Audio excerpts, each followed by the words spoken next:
and all of the people located above me are about to embark on the latest puppet combo game, Night at the Gates of Hell. Who are you? I don't like it. Jump scare. Don't jump scare me.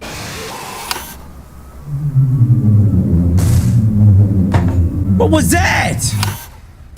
Who's it? Oh, wow. That one actually, I knew there was going to be something there and it actually got me. Huge. Come get me, you rotten piece of shit.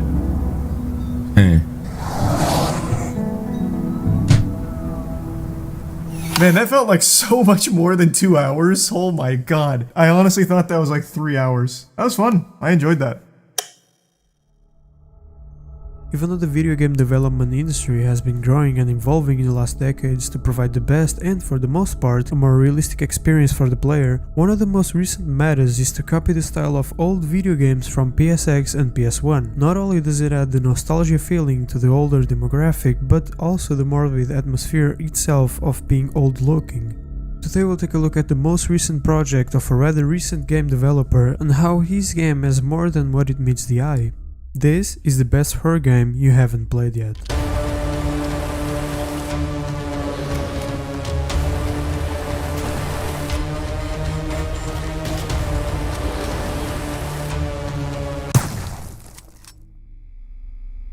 Hi, I'm 31 and today we'll take a look at a game developed by Jordan King. Jordan King, or Black Eyed Priest Games, is an indie game developer that started by launching a 2D game called Shotgun to itch.io in March 6, 2018. After more than a year, he launched his first 3D game called Police Force, and 3 years later, with the help of Torture Star Video, Night at the Gates of Hell will be created. With that out of the way, let's talk about Night at the Gates of Hell.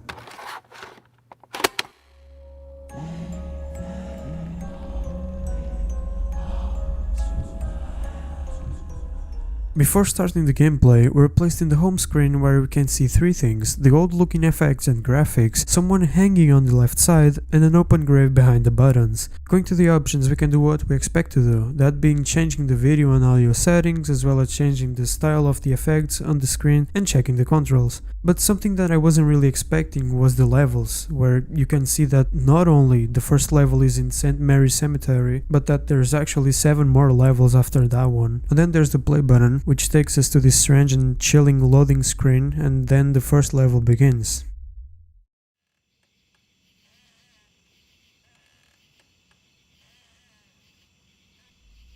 The game begins with a cutscene in a cemetery. Ahead we can see an open grave and a ladder leading to the top of the tree. Moments later, this happens.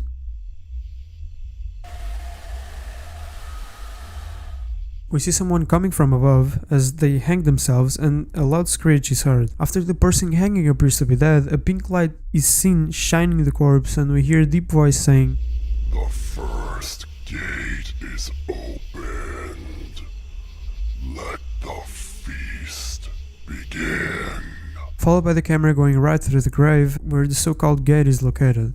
So in the first sentence we see that the word gate resembles hell since the G is in capital letters, and also that the first gate is open, so there's more yet to open then. And the other sentence is just a catchphrase, there's nothing peculiar about it, to be honest. But the camera jumping through the gate tells us two things. We're in a POV of someone, and that someone is most likely the voice we heard. But upon closer inspection, I noticed that before the camera went through the portal, we see someone's legs as we go below them. This could mean that the person we are seeing going through the portal is some kind of sacrifice and is being pushed to the portal by a third party, or that it's just a glitch, and that the developer and the playtesters didn't notice, but I did. Either way, we are then taken to the same loading screen as we, for the first time, get to play the actual game. Where is she? She told me to meet her out here. Last time I let some pick the location. How could anyone get the mood out here? As the black screen fades out, we realize that we are in the entrance of a cemetery and that we should get our driver license checked out, cause that's a horrible parking job, and then a cutscene starts.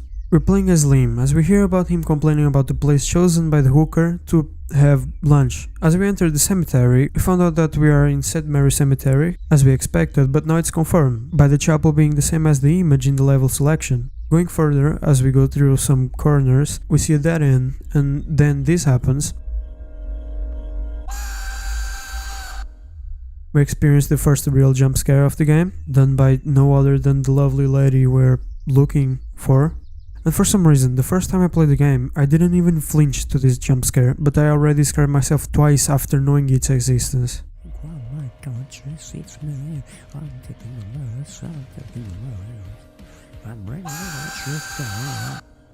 What the fuck? We then found out that her name is Razor, and both characters have a dialogue as Liam tries his best to look the coolest manly man, but picturing himself as a misogynist. To be afraid of someone like you, a woman.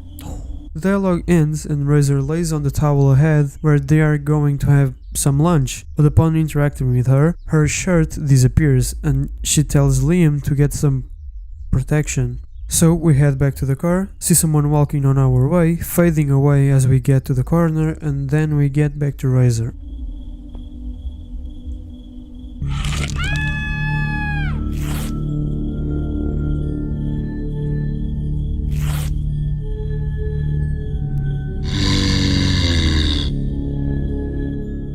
The cutscene ends and we see 3 zombies aggressively killing Razor and 2 more blocking the exit. We hide behind a rock nearby and wait until the zombies get closer to us and further from the exit to run past them and get to our car. But as we go, we see 2 zombies on the way, and as we think we are going to die, the gates to the cemetery are now open and we run to the chapel uphill to take shelter. We enter and explore our surroundings, going as far as to check the backstage where we find a coffin identified as being Sister Mary's coffin.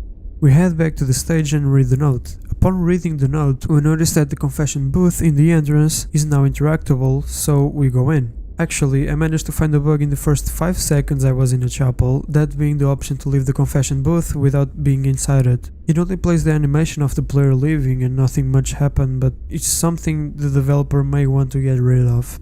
As we enter the confession booth, a green light is turned on and we see a strange looking person on the other side of the confession booth, and we read the note in the table. The note is a warning to Sister Mary and a way to tell us what to do next, that being going back to the coffin, realizing it's open and empty now, and coming back to the confession booth to take a key to the door backstage. We go through the door and enter a dark hall where we see a nun-looking figure walking the same way as we are and then vanishing. And as we get to the end of the hall, we push some curtains and we get jump scared yet again, but by a zombie nun, presumably Sister Mary, putting an end to the first level of the game.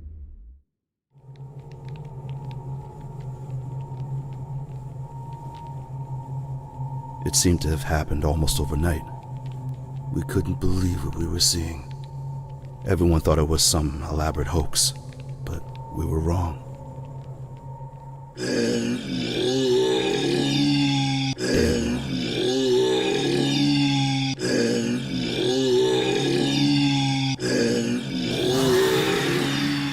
As the second level loads in, we hear a new voice, David, as we watch a car burning in the middle of the city and zombies walking towards the camera. David is telling his story of the apocalypse, saying that it had happened overnight and that he wished it was all an elaborate hoax. As well as the car burning and the zombies walking, we can see barricades in the street, a bloody skeleton in the middle of the road, and a newspaper with the headline "The End," reinforcing the apocalypse theory, or maybe the writer had just killed the Ender Dragon and is now eligible to get the Elytra. The cutscene ends and the credits roll in, but no, the game hasn't ended, it has barely started. The scene changes and now we are in an apartment. We look around and find a flashlight along with a note letting us know how to use it, some revolver bullets and a knife. We go further into the apartment and enter a room with a rotten corpse inside. Interacting with it pops the messages, "The love of my life, she belongs to the maggots now," and the other room is a bathroom with nothing special in it. Checking the inventory lets us know how many bullets we have, how many knives we got, check the items we had gotten and see our own face, as well as something we don't know yet. Without information and nothing to guide us, we unlock the door and get in the corridor of the building. In the corridor, we can see that we live in apartment 703, and that, by the looks of it, has been abandoned for a long time. We walk around the corridor and find a note in the front of the apartment 704. The note tells that the resident of the apartment has been taking meetings with people with unusual appearances in their apartment and that the rest of the residents are uncomfortable with it. From all we know, this could be just straight up racism, since I found St. Mary's Cemetery in Chicago, so it's plausible that it could be that. We continue to explore the corridor and stumble upon an apartment door reinforced with powered steel doors. So now we know what we have to do. Get in apartment 705. For that, we need to turn off the power, but the door that gives access to the stairwell is locked, and the only places we could find a key to open it is in the janitor's apartment 701 or in the landlady apartment 702. Trying to open the door of the apartment 702 does nothing, so we go to 701 and I'll just go around, I guess. Knowing that 701 isn't locked, we look further and see that 700 is locked and that we'll potentially use the elevator, but we need the power working and some protection before leaving. We enter apartment 701 and realize it has been vandalized, probably by the zombie we saw leaving the apartment. As we approach a blue door, a loud noise is heard from there, so we keep some safety distance, that being staying far away from it on the opposite side of the room, where we see a note. In the note we confirm that the note in front of the apartment 704 wasn't what we thought, but yet it was about a cult and people talking about the gates of hell, showing remorse for the residents' children. After reading the note we continue to explore just to find the key on the sink, so we take the key and head over to the stairwell, dodging the wandering zombie. We open the door, check the perimeter and turn off the power. An impact sound is heard coming from behind, and we turn around just to see the boogeyman banging his head against the wall. We run past it and enter the now unlocked apartment 705. Upon entering, we see a man sitting in an armchair. We continue further into the apartment and see someone that completely vanishes, just something to make the player feel unsafe before finding a revolver in one of the rooms. Next to the revolver is a tutorial on how it works. The way it works is fairly simple, but good to put pressure on whoever is using it. You've got 6 bullets at a time and you can shoot and reload. Aiming freezes the player in place and not aiming makes it harder to hit the target. Holding the gun makes the player incapable of interacting with objects, forcing the player to keep their guard down to make progress in the game. Zombies die with 1 shot in the head, nothing else will damage them. Right after we grab the gun and see how it works, we try to leave the room and encounter a zombie, forcing us to shoot it.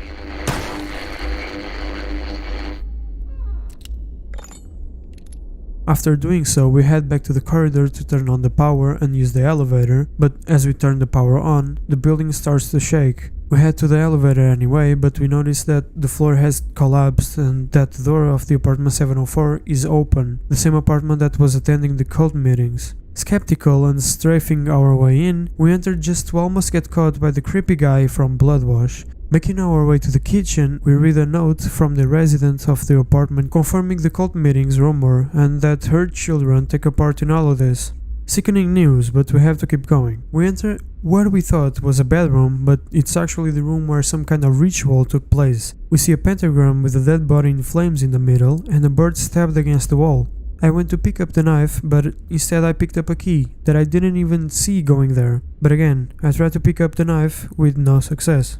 The key we picked up opens the door to the children's room, and as we loot the area, the closet doors fall apart and the 2 zombified children start to chase us, forcing us to kill them. We see a crack in the wall and go to the stairwell yet again to pick the hammer that was left there. On the way, a zombie appears ahead and gets close enough for us to waste one of our knives.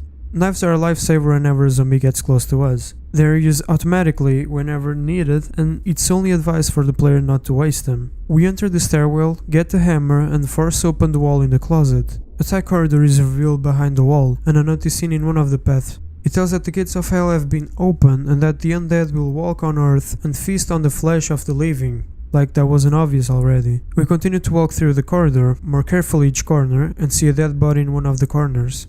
Now, one of the most random and unsettling things in this game happens.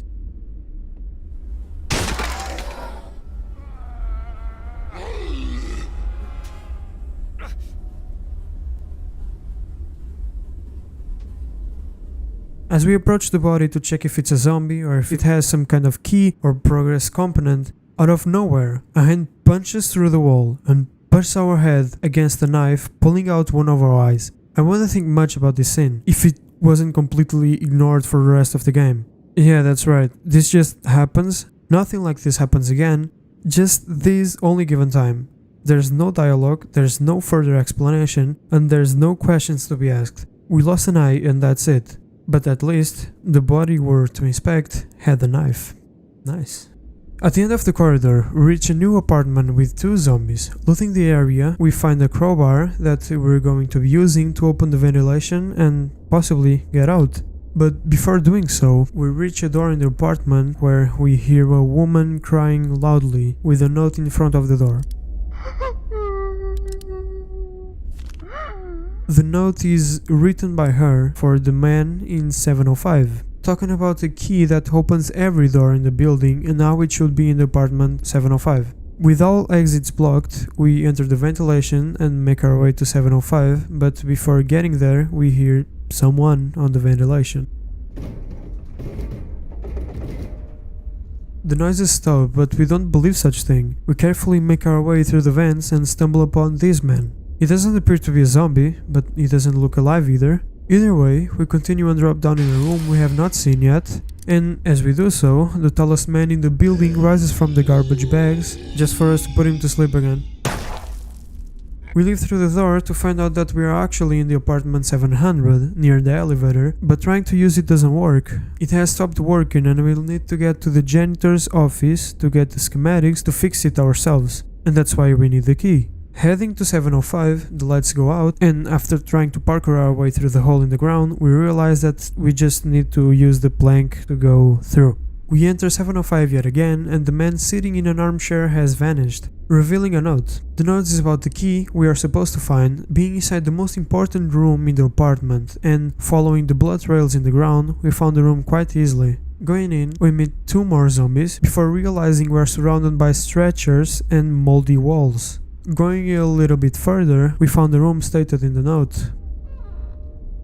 Human bodies hanging like pigs in a slaughterhouse and a decapitated head with a key in its mouth on top of a freezer. Next to the head is a newspaper published before the apocalypse took place, the headline being a warning call to the disappearances in the city. Probably the people hanging in the same room. So okay, we take the key and leave the room just to be attacked by the man that used to be sitting in an armchair. Then, slowly, make our way to the stairwell to turn the power back on, but as we do so, the door locked on the other side of the room. Locks. As the door unlocks, 3 entities leave the room, revealing to be 3 cult members. Holding knives and faster than the average zombie, they attack us and purposely get rid of our knives. We leave the room, heading to 701, but the ground collapses yet again in front of us, forcing open the wall in the apartment 702. We go in to find out that we were there already. It's the apartment where we heard the woman crying, but no crying can be heard now. We reach the bedroom door, and eerily enough, there's 2 cult members looking down at a dead woman. We quickly execute them and leave through an opening in the wall. As we start walking, a strange noise is heard from behind and we realize we're being chased by a zombie wearing a helmet.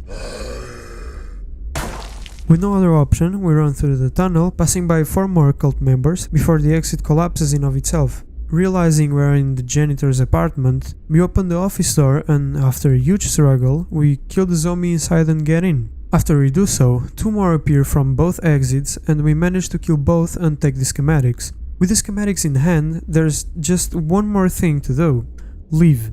We enter the elevator just to be jump scared by a hanging body and press the button to go down. But as we do so, we hear something.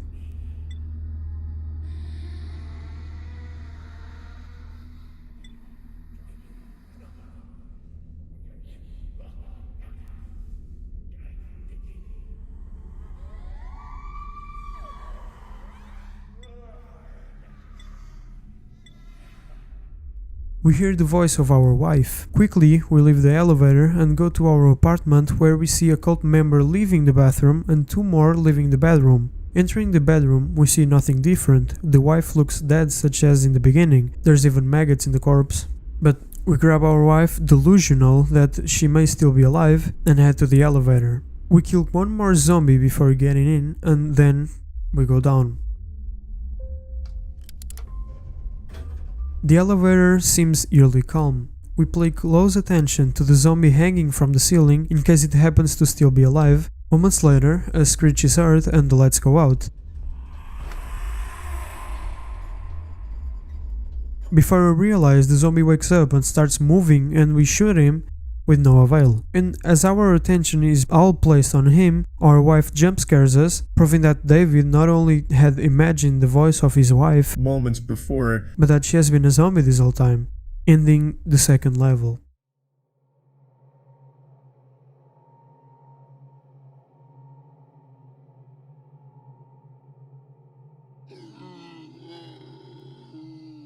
I need to get my head straight. Things are different now.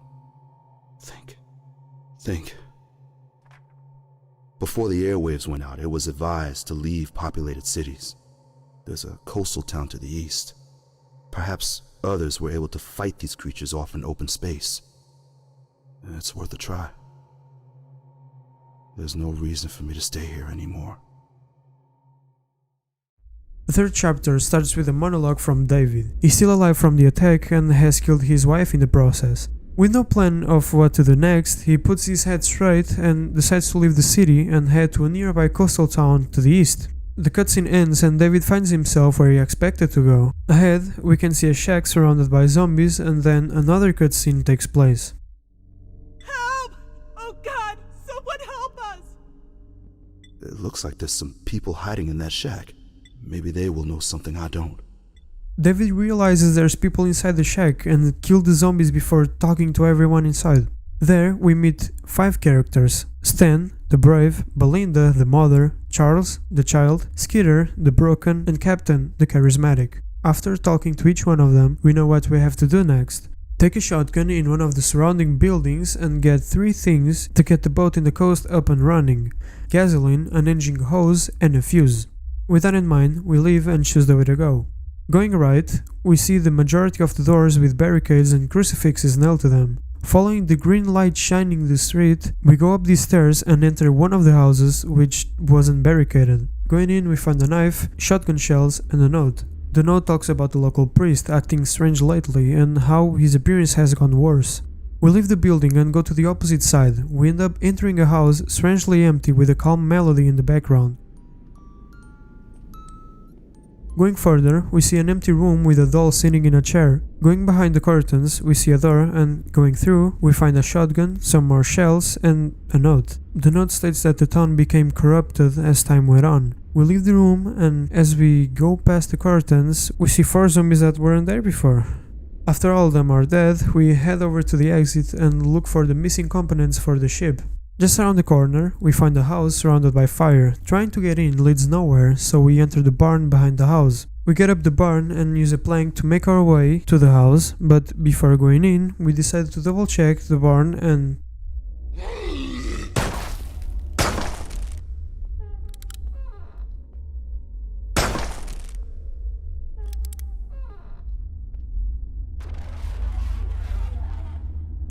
With the barn now totally looted, we make our way to the top again and fail crossing the bridge with made. Inside the house is a note written by a child. It says that the family that was living there had blocked the staircase due to some zombies downstairs. Going into the house, we face 2 zombies and continue exploring further. We drop downstairs and find the basement staircase, with no zombies to be seen while doing so. We go down and see a dead body in the entrance followed by a headless one. Little did we realize that that was a spoiler to what is yet to come. We carefully checked the basement before finding the engine hose we needed. With apparently everything done there, we head to the exit, but the basement door had been shut. With no way to go, we go back down just to see the head of the body in the entrance rip itself off from the body and starts to walk around. Clueless, we go check it out just for it to attack us and soon notice that there's more heads walking around. We kill all we have to kill and head over to the once shut door, which is open now, leaving that house for good.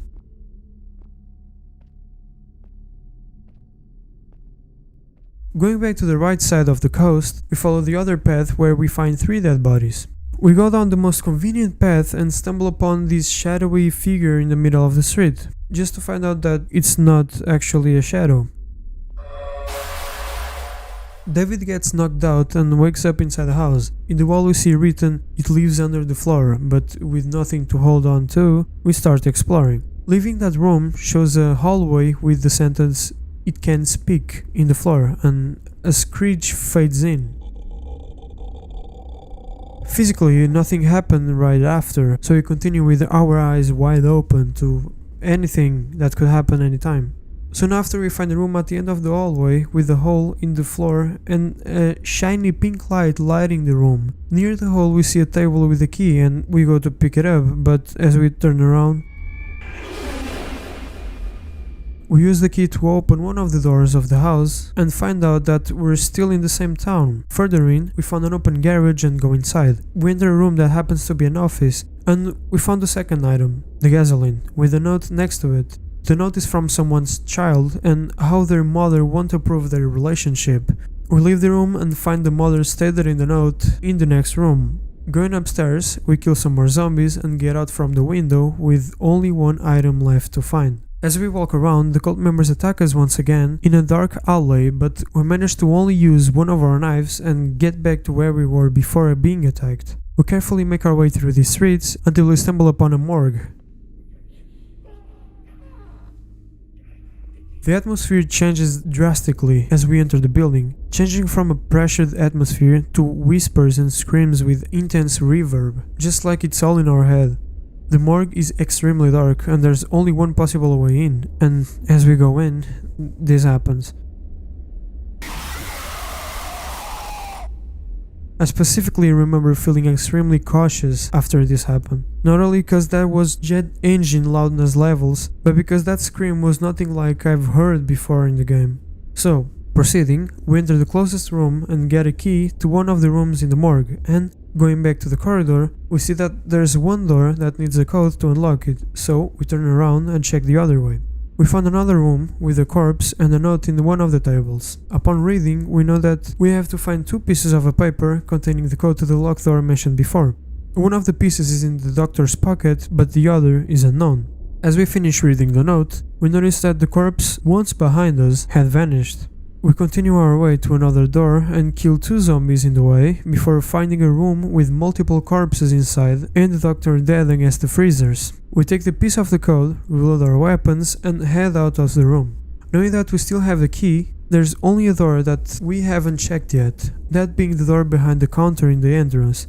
We use our key to get in the room where we found the other part of the code on the table. We notice a note on the other side of the table, and upon reading, we discover that the doctor was providing corpses for the priest, and next to the table are lots of cases of shotgun shells, most of them empty. We go to the locked door and unlock it by using the code to stumble upon a room full of corpses. We go to the end of the room to find the fuse we had missing, the last item we needed, and as we take it, we turn around and see all the corpses, once lying back, now sitting without moving or making any sound. We walk to the door in complete silence as the corpses stay in place and get to the corridor just to be surprised by a scorpion-looking zombie. We then leave the morgue and a cutscene begins.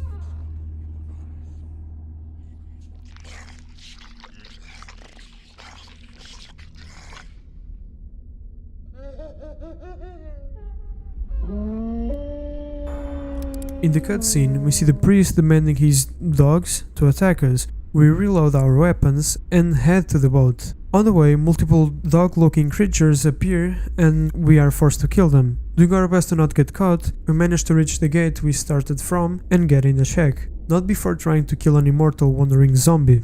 But now, inside the shack, with all in our hands, we talk to Captain and get ready to sail. Ah, you scurvy dog! That's all we need to leave this hellhole. So, it looks to me we are about right here. That's a completely different ocean there, Cap.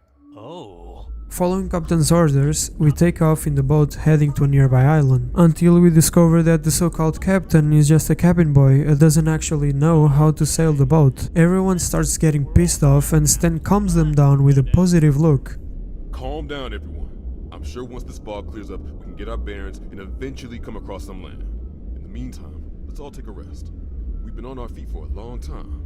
Stan does a great job to calm them down, but still says that he's skeptical that there may be some things in the water or near us. He's not convinced that the zombies can't reach us just because we are in the sea. With that said, the cutscene ends and we talk to each one of the characters individually. The first one we talk to is Stan. He tells us that he is certain that something came with us and that we're not alone out here. Then we talk to Skeeter. Skeeter talks about how much he misses his wife and how he had thought about himself, not doing so with fear to go to hell and never seeing his wife ever again. But with all the sadness he's going through, he still apologizes for showing us such sad feelings. The next character we talk to is Belinda. She adds absolutely nothing to the game and just expresses how much she wants to spend time with us. And then Charles is no different. Adds nothing besides letting us know that his father is likely dead. And, for last, we talk to Captain. He tells how hopeless he was back in the shack and how he lied about knowing of an island. The typical doing it for everyone to be happy, and now he's hated by that everyone. Upon talking to everyone, this happens. Something hits our boat, and as we go to check what it is, Davy Jones' freaking locker! What was that? Someone check the motor around back. If something hit it, then we're sitting ducks out here.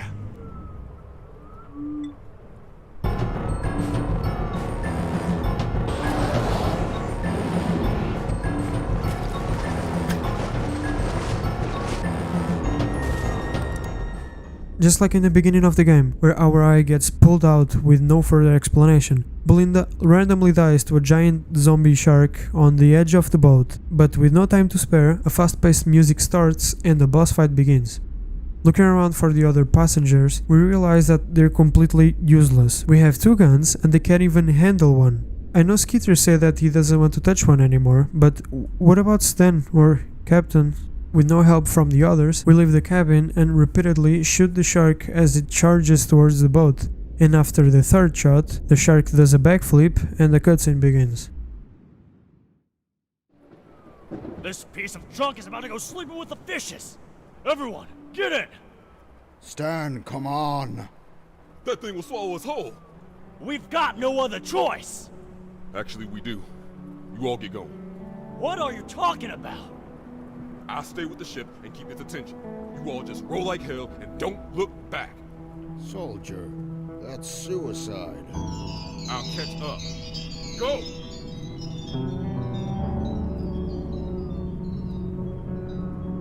Come get me, you rotten piece of shit!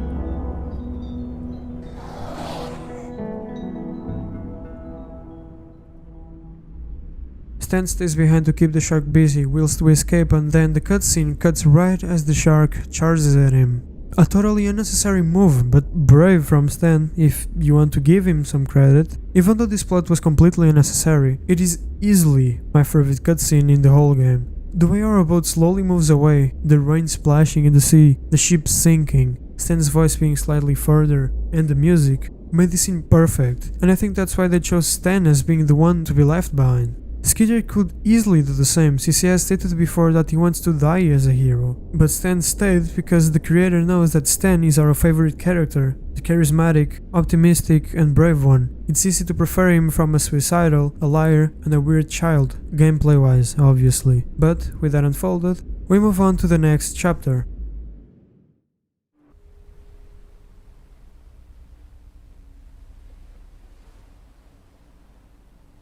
Mommy. My mommy is okay, right? The world loads and we see ourselves stranded in an island. Everyone looks sadder than ever, and we go to talk to each one of them. Charles is in disbelief of what just happened to his mother, as we see her remainings in the sand next to the boat. Skeeter talks about Stan and how it should have been him instead, just like I told you he'll do so. And Captain is worried about the shark and where we are, completely ignoring everything that just happened and moving forward.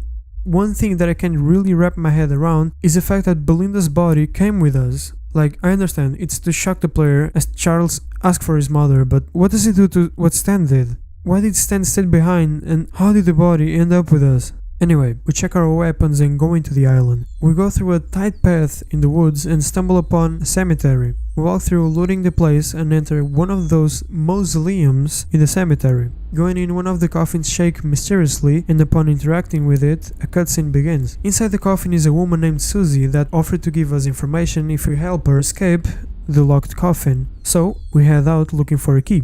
We look around and find 3 coffins placed against the wall, and we leave to find a crowbar or something to remove the cover. We then find a shovel in the entrance protected by 2 zombies and head to the 3 coffins we found before. Upon reaching them, the first one opens by itself, revealing a zombie inside, the second one reveals the key we need to free Susie, and just for the sake of it, we open the third one and reveal, you guessed it, a zombie. We go back to free Susie and find out that the coffin is wide open and there's nothing inside, so we head back and find and kill a zombified corpse of a woman, most likely Susie. We leave the cemetery from the back and find a bridge with this at the front and a note. Be aware, demons beyond this point. Turn back now, may God save your soul.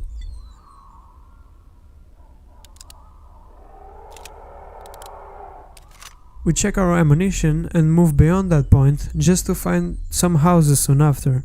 There seems to be no life around, so we enter one house with a note inside. It reads that the people that were living in here offered animals to demons and that they were running out of stock and sooner we have to face some kind of destiny. We carefully make our way through the second house and find another note sticked to the wall stating that after some people had gone in the island, things had been different. We enter the third house with nothing to find and head to the last house. In one of the rooms, we find one more note. The note is warning the residents that they must leave in order to escape what was to come. Our vision fades in and out, and we notice a fire pit in the middle of the houses with a human inside. As we go to check what's going on, we get knocked out. About time you woke up. After you never came back, we went looking for you, and those rotting landlubbers jumped us. I don't know what happened to Skeeter and that little freak, but they're probably around here somewhere. I noticed your cell door was about to fall off its hinges when they threw you in. Let me tell you, I'm glad you were out, because they played with you real good. I'm just kidding. Calm down. Try and find the others and a key to get me out of here. There's gotta be a way out of this place. Oh, and watch out for the guards. They've got guns, but I don't think they can hear anything.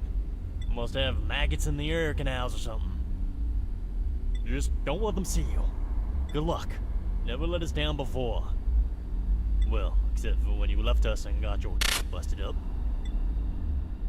We wake up inside a prison cell next to Captain, where he tells us pretty much all we need to know. Behind us, we find a journal talking about someone that used an ancient book to open the gates of hell, and how we may be the last hope to retrieve the book and find a way to close the gates. With an objective in mind, we break down the cell's door and start exploring.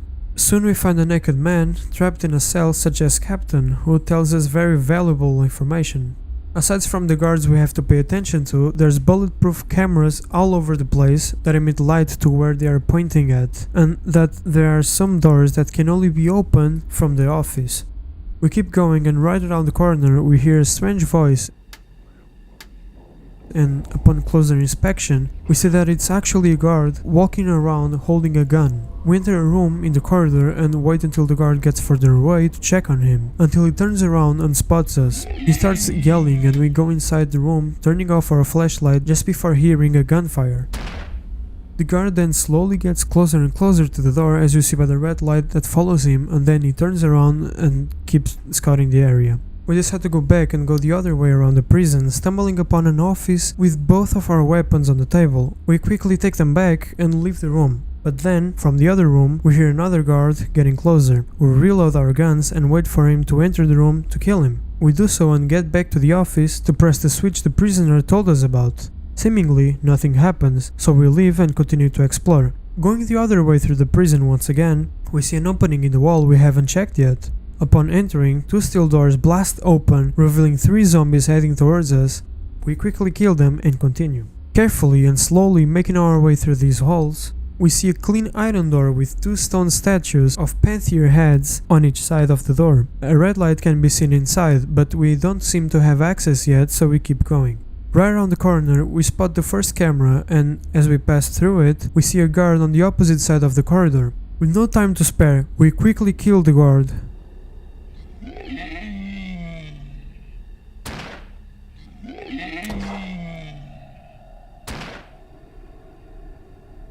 and check the perimeter for more possible guards. Further in the prison, we pass by another camera and accidentally trigger it, revealing 2 doors with 4 zombies and finding out the hard way what happens if we fail to escape the cameras. We go back and discover that we need a key to enter the ammunition room, and enter the room next to it, which is filled with barrels of nuclear waste and a hammer in the ground. A little bit after, we enter another room that looks like some kind of server room, but on the other side we see Skeeter unconscious and the guard looking at him. We try to get in, leading to no avail. We need to find a key to open the door, so we turn around and read a note on the table. The note states that the location where the ritual must take place is in this exact island, and that the ancient book we read about in the beginning not only exists, but also takes a part in this. Soon after, we find the key to the ammunition room, in which we find the expected ammunition. Going back to where we had triggered a camera, we go into a room with 2 guards and find an outside area of the prison filled with cameras and guards. We quickly open the first door we see and get inside another cell block where we find Charles. The chat with Charles ends, and out of nowhere, zombies and guards came towards us from both sides and we managed to kill them all, and soon after we found the key to open the cells in a room nearby. We go back to Charles and free him just before using the ventilation system to get to another zone of the prison, where we find the key to open the surgery room where Skeeter is being kept. We go way back to check on Skeeter, kill the guard inside the room and talk to him. Thank you, soldier. It looks like they were about to do some kind of mumbo-jumbo on me. I swiped a key while they were bringing me in here. You take it. It looks real and has a strange symbol on it. You say you found others too. We'll meet up with them and we'll wait for you. These undead lungheads want hell. Go give it to them. We take the key and head back to the prisoners. Firstly, we take a good look at the prisoner we found earlier and turn around to free Captain. But then, still skeptical of what the prisoner may really do after, we free him, just before trying to kill him with no avail. Now, with everyone free, we are ready to leave. But before going, we still have to check the room with the Pantheon head statues. So we go there, and soon after, we enter a room made out of flesh for what it looks like, and the second boss fight begins. The boss is a flesh creature with a skull as its face and heads scattered around its body. To defeat it, we must shoot all the heads before it sprints towards us and kills us. So, after a little bit of struggle, we manage to kill the creature and see what awaits us in the other room.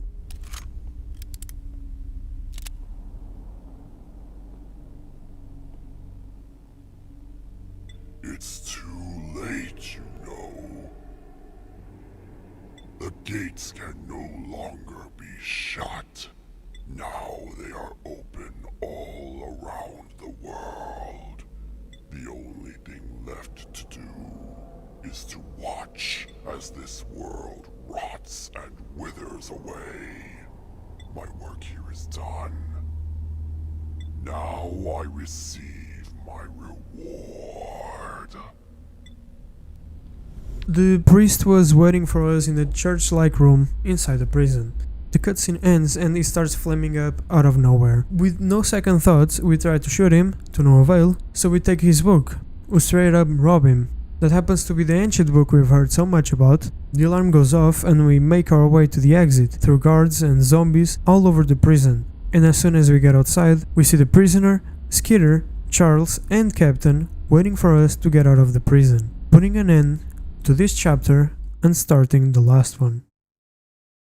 Looks like this place is deserted. I'll say it's quieter than a mute nun's on Christmas morning. Hey now, there's a kid around.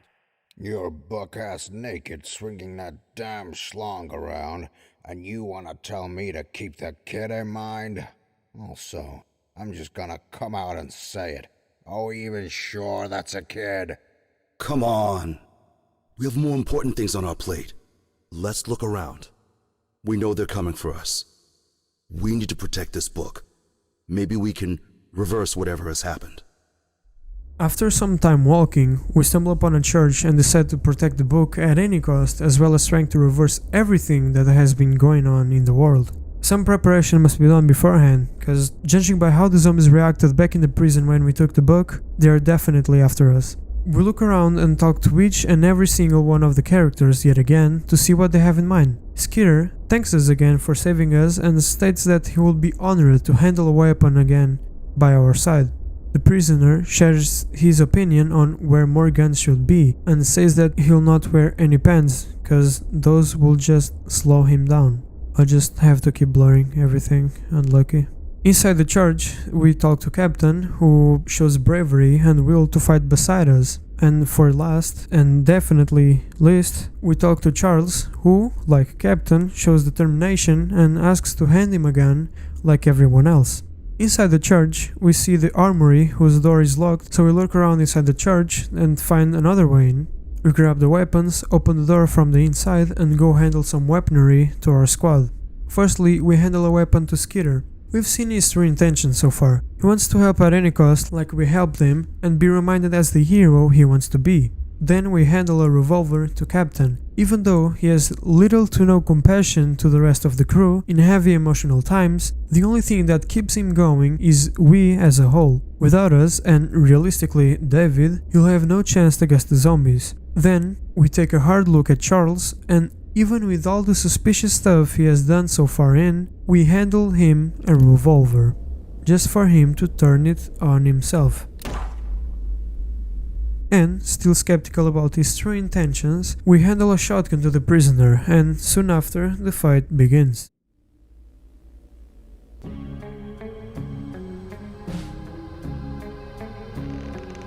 Starting from the entrance, we protect the front gate as well as 2 other side entries. With the help of our 3 crew members, we slowly kill the hordes of the undead without any of them catching up on us. If we manage to succeed, a cutscene takes place. There's more coming!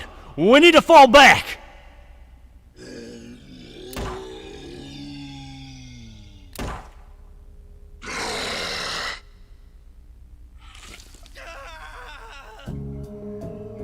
The prisoner dies and we move on to the next phase, with 1 person less as we move closer to the church. Just like the first wave, we need to protect all of our surroundings and avoid being caught by the zombies.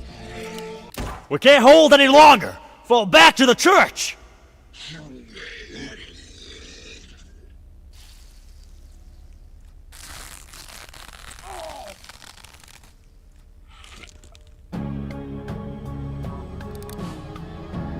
Well, sailor, it's been a hell of a ride. No one else I'd rather die beside.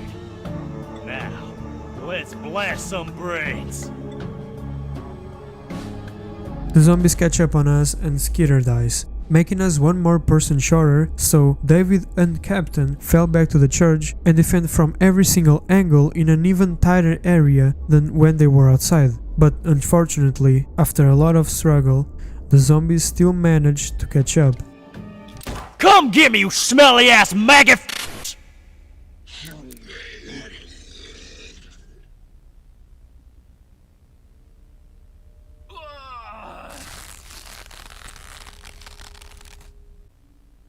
This is it. There's nowhere else to run. Completely alone and with no other way to go, David goes further into the church and ends up backed against a corner in the church hall. With no more possible ways to back off, David does his best to defeat the rest of the zombies. And as he thinks there's no point in fighting anymore, a bright green light shines behind him. Not aware, David keeps shooting until he sees an automatic rifle shooting by the man himself, Stan. Sorry to crash the party.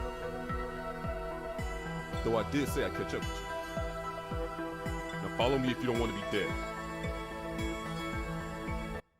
Stan was standing right behind David in front of a green portal only seen before near the priest in the prison. And then the credits roll.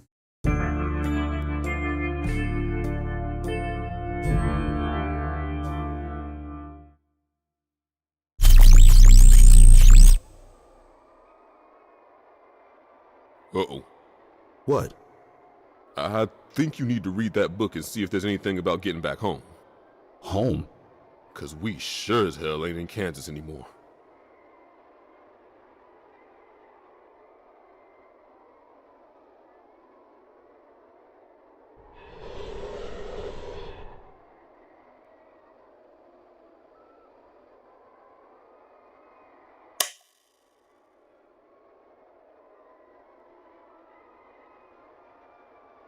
And that's the main game. After you complete all the levels, you unlock 2 other games, The Booty Creek Chick Freak, which is another game from the same developer, and Evil in the House of Dr. Fleishenstein, being another game ambient to this one, though it doesn't add anything to the main game. Night at the Gates of Hell, at the end of the day, is a well-structured game. The way it uses the weapons to make the player feel more insecure and, as a result, more watchful, forcing the player to push doors to get in, fearing to be a zombie on the other side, the use of loud noises in the beginning for almost never to be another one after, how it would spawn enemies in areas the player had been before to scare them, and the use of interesting characters to make you think about the game after completing. After all, I'm making an hour-long video about it. But in the entirety of the game, my favorite and most remarkable parts were when something weird or even huge would happen, but there will not be further explanation as to why or some dialogues about it. It just makes the player feel so out of control of the game and that at any time anything could happen. Some of those instances are like the man walking in the cemetery, the nurse-looking zombie beating their head against the wall in the apartment building, David's eye getting chopped off out of nowhere, Belinda dying to the shark, though that one had some dialogue from Charles later. But after she died, the boss fight begins and we are forced to play with that in mind. Charles feeding himself from someone dead in his cell, Charles turning the gun on himself, and the way every character dies slowly in front of us as we fight next to them. Those are some really strange and creepy scenes that makes the player feel uneasy but also gives the game its funny aspect, like how Charles has become a meme in the community. Also, you probably didn't notice, but the game has actually 85 unique zombie models, something which the developer takes pride on. And for last, I left some myth busting and some facts that you may find interesting. 1. Charles is a midget. He acts like a child, but his appearance, voice and behavior doesn't match that. Something everyone assumed after some time, but if he is a midget, what is Belinda to him? 2. There seems to be no difference between the revolver and the shotgun. The reload time seems to be the same, the range doesn't change, and personally, when using the shotgun, I tended to fail more, so I'll often use the revolver instead. Damage-wise makes no difference either, since damage isn't a thing in the game. 3. Every time the game changes from level to level, the weapons get their ammunition resetted. 6 for the revolver and 3 for the shotgun, enough for the player to start the level and restricting the ammunition the player can carry. 4. In Chapter 3, when David leaves the building, the map we see nailed to the wall seems to not exist. It's highly unlikely that it isn't, but I spent a good time wandering around the east coast of the USA, Iceland and the UK, and nothing matched. The best match I managed to find was in the east of North Carolina, but it's not 100% accurate. 5. If you go to the water near the shack where the boat is, you'll find out that nothing will happen. The player doesn't drown, nor does anything come to kill them or something. 6. In Chapter 5, we find Susie in the cemetery trapped inside a coffin, but the weird thing is, she never says her name. We are just informed that her name is Susie, but at the end of the day, it's just some credit to the voice actor, which is the Sphere Hunter, that personally I didn't know about, but she makes videos just like this, so yeah, cool. And 7. In the end of the 5th chapter, if you decide to leave someone behind like Charles or the prisoner, you find out that you have to free them to continue. It would be cool if the developer would just leave that decision to the player and risk getting backstabbed later on if they chose to free or not the wrong person. So I think that's everything you need to know about Night at the Gates of Hell, an overall fun and stressful experience that lasts 2 to 3 hours. And I'm hoping to see more like this from Black Eyed Priest games in the future. Thanks for watching the video until the end. I want to take a moment to thank everyone that came back from my last video. I was hard stuck on 17 subscribers, and after that, I've been waking up with more subscribers than the day before. Thanks a lot, really. And I hope to see you next time I upload. Bye.